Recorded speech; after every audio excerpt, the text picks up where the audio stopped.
Every generation regards the tools of a previous generation as being archaic. This phonograph, this kind of period of history when people looked to a happier time. World War I, which had lasted for 4 long years for the European nations and better than 1 year for the United States, was now over. And the 1920s, which were coming up, were going to be for the American people a glorious period of time. The troops who had fought so gallantly and who had bled so long were now on the way back to America. They were coming back to a time when they hoped the world would be different, that civilization would give them a better stake than they had before. And so America was changing. Here we had the old kind of America, the America of long type dresses, the America which had its women clothed in long flowing gowns and garb with plenty of cloth, an America which the boys went away from to France. Would they come back to this kind of society? Would the long dresses be the kinds of clothes which they would know again? And the answer was this kind of hat and this kind of garb was a thing of the past, because America was changing and American women were changing. The American woman was not entitled to vote prior to the 1920s, but now she had this opportunity. These long flowing dresses which went to the ankle was now changing because American womanhood had received the right to vote. She was a liberated woman. She was a woman who was going to leave her mark on America. And so, to change American styles, it was necessary to change the American woman's style. The long hemlines, which went all the way down to the ankles, were disappearing. American woman was changing, and with her all of America itself. The hemlines, which were once long and down to their ankles, were now coming up. We noticed that the hemlines were up to the knees. A time ago it would have seemed scandalous, but now modern America was making progress. And what about lipstick? American women who used to wear lipstick were regarded fast, were regarded as a strange creature.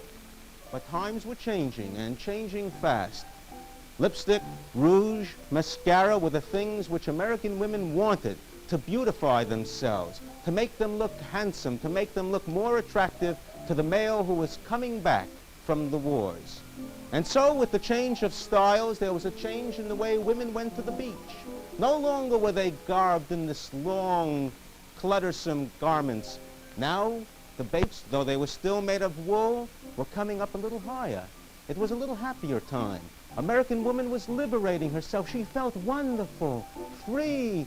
After all, wasn't sunshine for the body, wasn't hairlines to be changed so that she could feel something of this liberation. What about the American male? Didn't he wear his hair short, and didn't he represent freedom, freedom of choice? Well, why not the American woman? And so the hairlines changed. The boyish barb became the thing of the day. And what about this girl, Clara Bow? Born in Brooklyn, she became the it girl.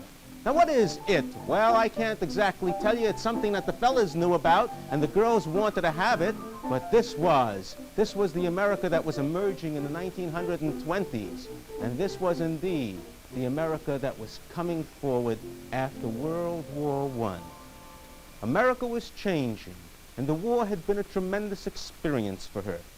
It was an experience not alone for the Americans, but all of Europe had come out of this turmoil and this strife and this bloodletting. And it would seem that people wanted to go back to the way things were, but you cannot go back in history. You cannot go home again. In 1917, when the Russian Revolution was over, we discovered that the Russians had a new kind of government, a communist government, a radical government, a Bolshevik government, and there spread across the face of America a certain fear that radicals would take over America. And so there was a certain thing called the Red Scare, and any alien who seemed like she or he was a radical was quickly hauled off to jail, taken without the benefit of civil justice, without the benefit of civil liberties, sometimes placed right on a boat and shipped over to the country from which they once came. This was a time when people said, we are living in terms of scare, in terms of fright. What would happen if the Russians came to America? What would happen if communism swept the nation? And so this, plus the fact that an American citizen by the name of Eugene Victor Debs, a socialist who had run for president in jail, was now winning more votes than he had ever won before. Debs, an American socialist, opposed the war, and for this he did go to jail. And many people sympathized with him, and many others opposed him. But if there was one sensational situation in America at that time, it was a trial which dealt with two anarchists by the name of Sacco and Vanzetti. Sacco and Vanzetti were arrested in Massachusetts and convicted on the charge of having committed a murder in a shoe factory where they were supposedly the ones who held up this shoe factory payroll. Many people said they were being persecuted because they were anarchists. They were being persecuted because this was the time of the Red Scare. And in turn, they were finally executed in 1927. The case is still dubious, and many people argue it on this side of the nation and also on the other side of the nation, across the waters and across the United States in general. But there was a turmoil in America. This vicious organization, the Ku Klux Klan, which had once been a blight upon the American scene, was now coming back onto the American scene. It was anti-Jewish, it was anti-Negro, it was anti-Catholic, and it burned the cross of hate. And this was something of what was happening in America at the turn of the century, at the turn of the time when America was in the 1920s. The turn of the century had been of one nature, and now we had this viciousness and violence. But in terms of business, American business was getting better. The stock market was really going great, and stocks were going up, up, up. And anyone who owned stock felt sure that if he'd only stay with it, if he could get enough money, he would be able to see this stock rise, to see this stock go up.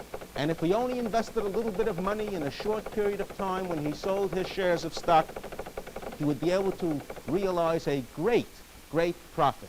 And so the stock market was going up, and my stock was going up, and everything seemed great. Everything seemed wonderful. All you had to do, friends, was buy shares of stock. America was a great country. Look, up, up. It wasn't going down. This was America in the 1920s. It was a time of fun. It was a time of enthusiasm. It was a time to get rich and to have a lot of fun. Oh, you say, but fun. What about prohibition? Wasn't that the amendment that was passed which said you could not drink, manufacture, or consume alcoholic beverages? Some people said, how can you have fun under those circumstances? And the answer was that despite the fact that the law said that, nevertheless, there were those who were drinking, and speakeasies became something of a phenomenon in America. And if people wanted to drink, there were always some people around who were willing to give them the wherewithal to have fun with drinking. The speakeasy became a password in America. Joe sent me was the laughing phrase that everyone said as they knocked gingerly on the door. But to bring this material in, to bring this alcoholic beverage meant bootlegging, making whiskey against the law. But there were people, there were the kind of people who were willing to do this. There was the kind of person who was willing to make a fast buck, an easy buck.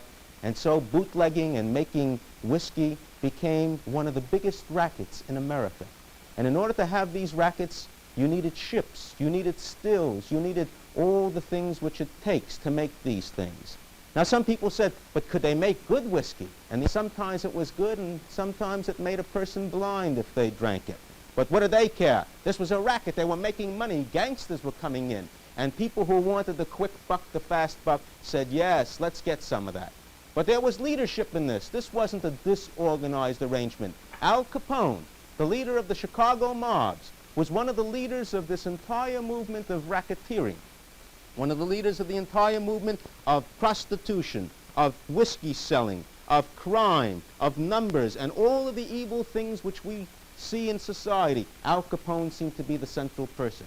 But there were those who opposed Al Capone, and this led to violence. This led to beatings. This led to murders. The O'Banion crowd also wanted a part of Capone's gang's profits. And so on St. Valentine's Day, in this time of turmoil, we discovered that something rather strange happened. In a garage in Chicago, there was heard the shooting of machine guns.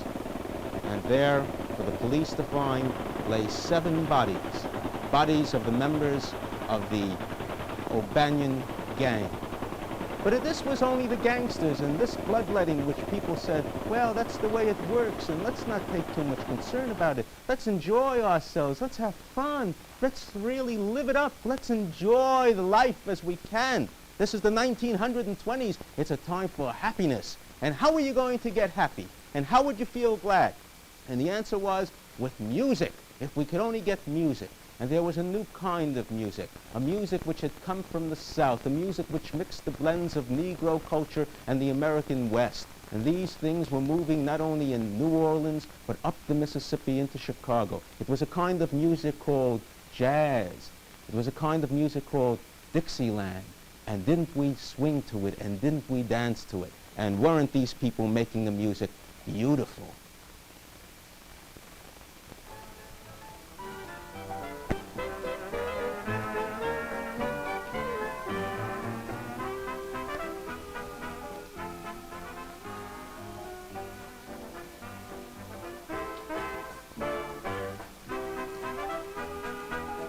These spaces expressed a kind of culture which was to spread across America. These orchestras, which started in a quiet form, now were becoming more and more popular. There was this jazz rhythm, which everybody in America said, yes, this is the thing we'll dance to, this is the thing we'll enjoy.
America was having fun. It was a great time.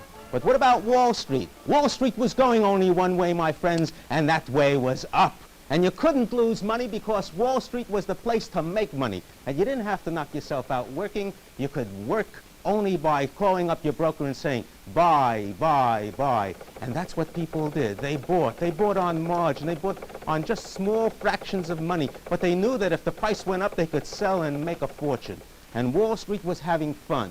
And so were all the brokers having fun. And I was having fun with the stock market terms going up, up, up. How could you lose? And the answer was, America was swept by a certain kind of hysteria, which was the hysteria of buying on margin, the hysteria of buying stocks and watching those ticker tapes tell you that you were getting richer every day. Wasn't it wonderful? Where else in the world could it happen but in America? But there were some people who weren't satisfied. You can't satisfy everybody. I know that. You know that.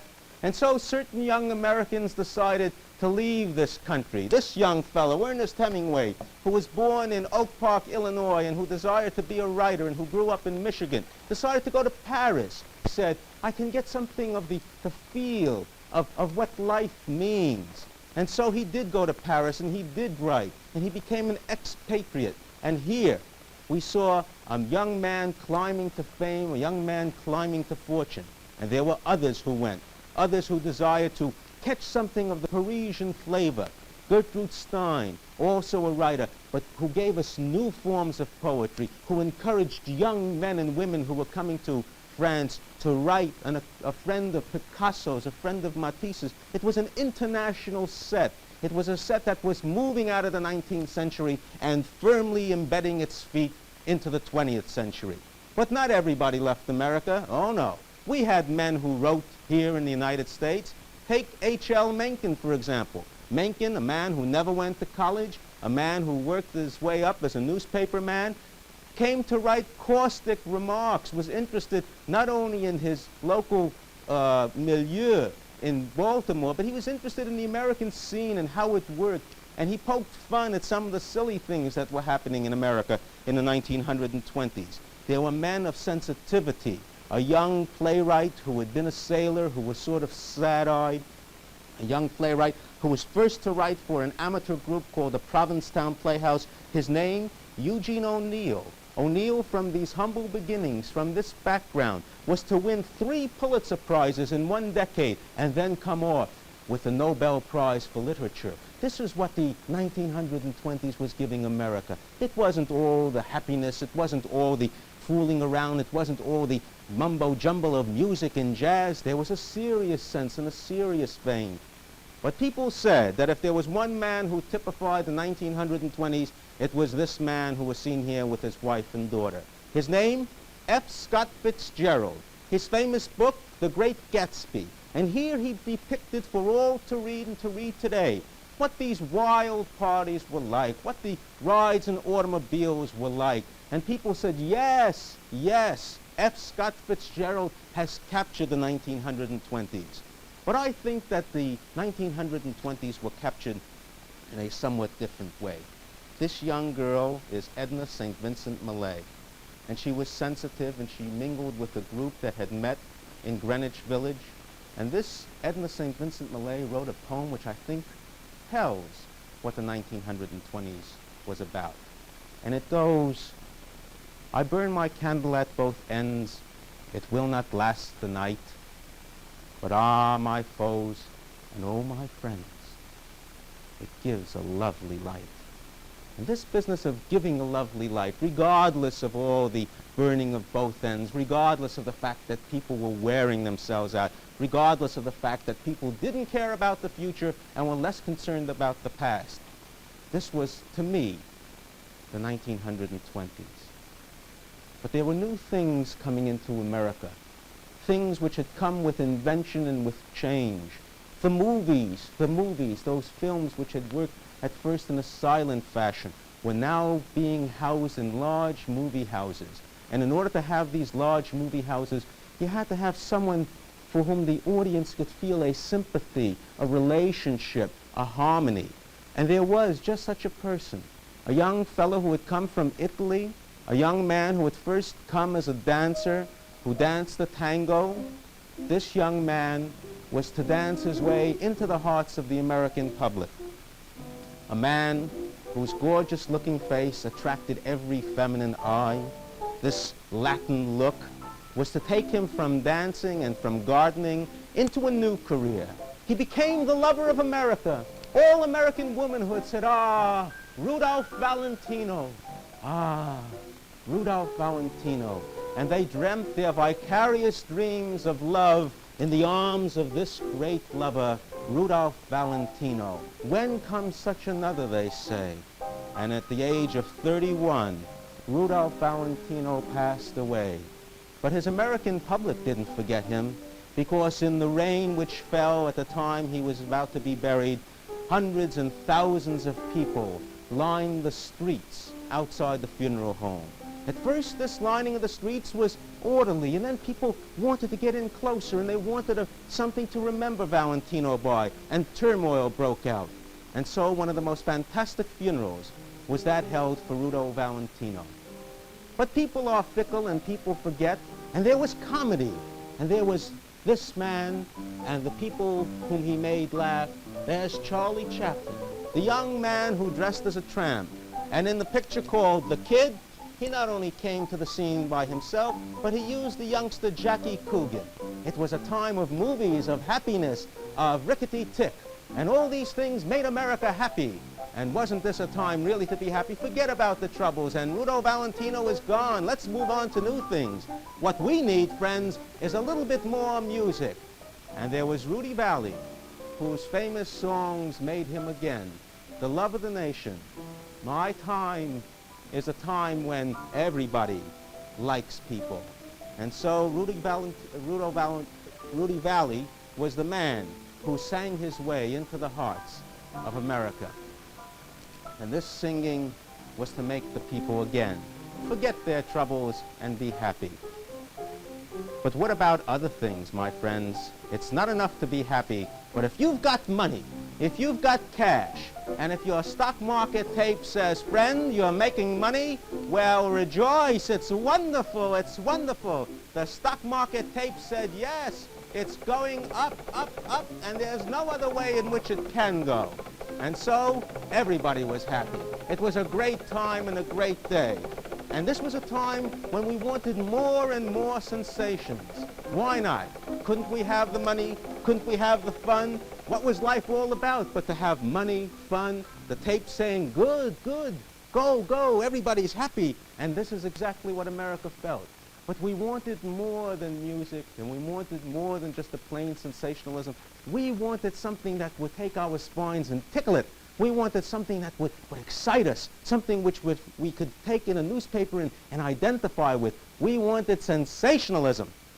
And it was this sensationalism which came to America. And it didn't only come in the non-religious sense, but even in religion. People came about and engaged in spectacular ways of selling Christ or selling religion. And here you have Billy Sunday, the man who was at one time a baseball player, now using every method and technique to bring men and women to Christ, to bring men and women to religion. But not everybody was religious, and in the 1920s, the agnostic Clarence Darrow defended a young man by the name of Scopes, a man who had taught the Darwin theory of evolution. This famous case, the evolutionary trial, was one which would sweep the entire nation. Can a man, a teacher, teach the origins of the earth in terms of evolution? But if Darrow was the famous lawyer of his time, if Clarence Darrow was the man who more than any other defended the underdog, he had a real tough case in the famous murder trial, which was called the crime of the century. At this time, two boys by the name of Leopold and Loeb, two boys who had come from a well-to-do family, good background, had deliberately and viciously killed a young boy by the name of Bobby Franks. And so cruel was this crime that everyone felt certain that there was only one fate for these two boys, and that, of course, was the electric chair. But Clarence Darrow managed to save both of these people, and just recently, Leopold was freed from jail in the crime of the century. But the American public wanted sensationalism. And then, when Ruth Snyder, who was electrocuted for murdering her husband, was taken to the electric chair, a photographer sneaked the camera in and tied it to his leg and took this sensational picture. It appeared on the front pages of many newspapers, and how it excited the nation. How people said, my goodness, there is death in action. Other people were daring. They were daring to the degree that they did what seems to be foolish things. They climbed to the top of long poles, and there they sat, not for hours, but for days. This is Shipwreck Kelly, and he sat on top of that pole for better than 23 days, and all the nation's attention was turned toward him.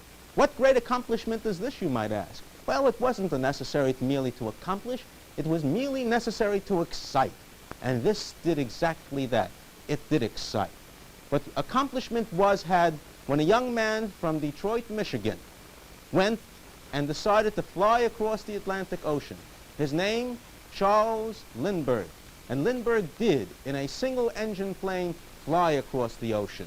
When he came back to the United States, he was greeted by great crowds, great rejoicing, and many fine receptions, so that when the crowds gathered, when they came to see this great man, there was so much ticker tape. There were so many telephone books which had been torn up and thrown out windows that people could hardly see the man they had come to see at all. And so everybody said, this is a wonderful time. Look what fun we're having. Look at the great things we're doing. Wall Street, Wall Street, Wall Street, the place where everybody gets rich on just a very little bit of money. And so the tapes were going up again. Everybody was going to get rich this time. Look at that ticker tape. Everybody knows that prices are going higher. All you have to do is buy and watch the prices rise. But every now and then, something strange happened. Uh-oh, look at that. The stocks are going down. Well, it's only temporary. There's an adjustment. It's going to go up. It's going to go up. There it is. It can't really go down. Uh-oh, my goodness, there goes my stock. It's going down. It can't really go down. Hey, what's happening to America? Hey, what's happening to the stock market? Hey, my stock, my life's investments. I don't know. And then the headlines came out on a Thursday, Black Thursday. 2,800,000 shares sold. And America was concerned. And the people of America decided to go to their banks and see if they could get their money. and crowds gathered in front of the stock market. It was a time when people were very much concerned. What was happening to Wall Street? Where were my savings? I put my lifetime savings in Wall Street and stock.